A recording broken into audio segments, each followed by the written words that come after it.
She was the outspoken rebel with a razor-sharp wit who shattered Hollywood's rules long before feminism became a buzzword.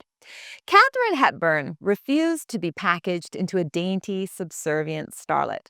She challenged directors, wore trousers at a time when that was scandalous, and faced career-killing labels like box office poison. Yet, somehow, she roared back to the top, winning 4 Academy Awards, still a record for any actor. So, how did this fiercely independent woman navigate an industry that wanted to tame her? And what made her so compelling that audiences are still searching for information about Katharine Hepburn decades after her final bow? Get ready. This is the surprising, often tempestuous journey of the icon who never asked for permission. In 1907, a spirited baby girl named Katharine Hepburn was born in Hartford, Connecticut, into a household unlike any other. Her father, Dr. Thomas Hepburn, was a respected urologist who campaigned for better public health awareness, while her mother, Catherine Houghton, was a vocal suffragette unafraid of marching in the streets. If you're wondering where Catherine's iron will came from, look no further. She grew up watching her mother fearlessly demand change, and she inherited her father's sense of discipline, tempered by scientific curiosity. That blend of boldness and intellect set the stage for a life that would constantly test her limits. But beneath the progressive family dinners and spirited debates lay an early heartbreak. In 1921, when Catherine was just 13, her beloved older brother Tom died by suicide. Catherine was the one who discovered him. This trauma sent her reeling. She withdrew from school for a time, retreating into her own world. Later in life, she described the shock in simple yet poignant words. I tried to block it out, but there's no such thing as forgetting. You just go on. That determination to push forward no matter what became her greatest armor. By her late teens, Catherine's fascination with theater ballooned. She briefly attended Bryn Mawr College, known for its rigorous academic standards and for encouraging women to speak their minds. After a few faltering attempts at stage acting, she decided to risk everything on a dream, becoming a Broadway actress. The early reviews were mixed. Some critics called her shrill, while others praised her arresting presence. In a show titled The Warrior's Husband, she performed in a short, skimpy costume and astonished audiences with her commanding confidence. It was a glimpse of what was to come, a woman who refused to be overshadowed by social norms. Hollywood took notice. RKO Pictures offered her a film contract in 1932, convinced that her offbeat appeal could translate to the silver screen. Her second movie, A Bill of Divorcement, 1932, placed her alongside John Barrymore. Hepburn's intense portrayal earned rave reviews. Critics called her a lightning bolt of raw talent. Almost overnight, she was a star. Yet, the glow of early success came with steep expectations. Filmmakers adored her unconventional beauty, the high cheekbones, the angular frame, the penetrating gaze. But they also worried about her outspoken nature. When asked to comply with typical studio requests like changing her hair or speaking less bluntly, Hepburn famously retorted, "If you obey all the rules, you miss all the fun."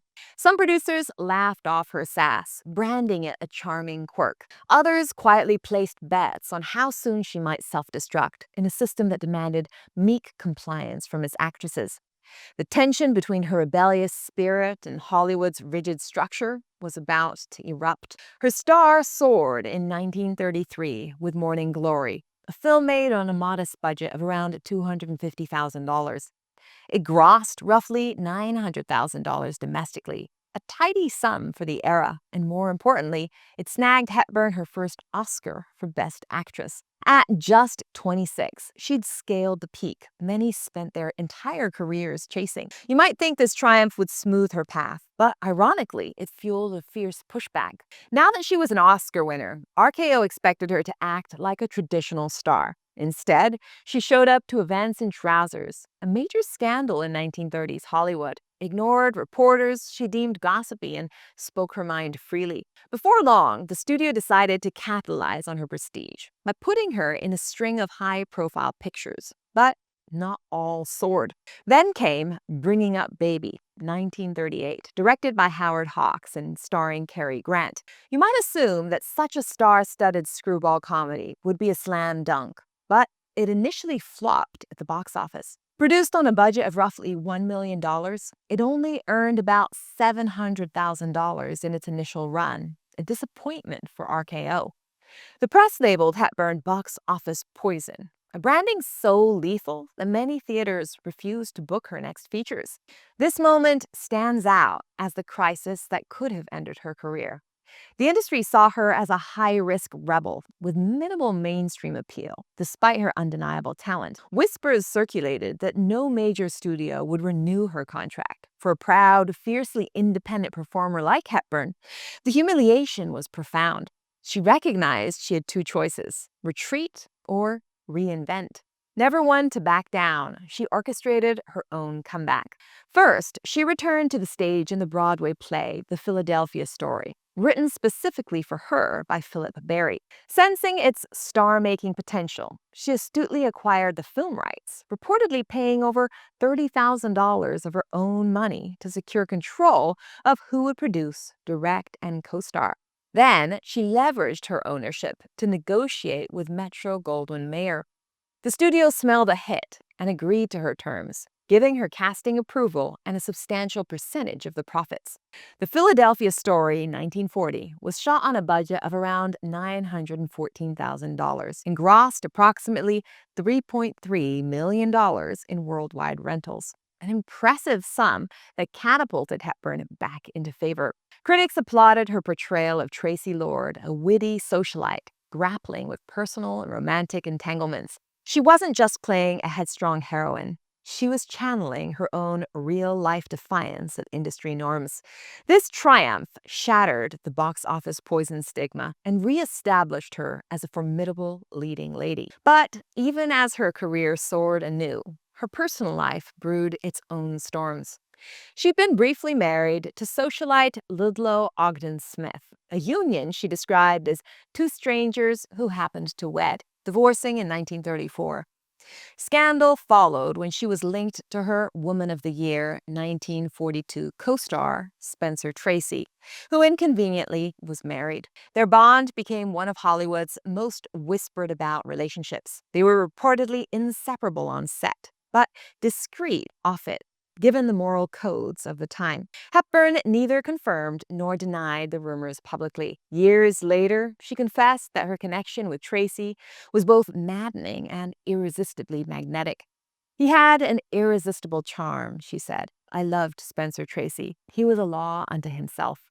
Yet their relationship was fraught with hidden challenges. Tracy, a devout Catholic, refused to divorce his wife for fear of religious repercussions. He also battled alcoholism and bouts of depression.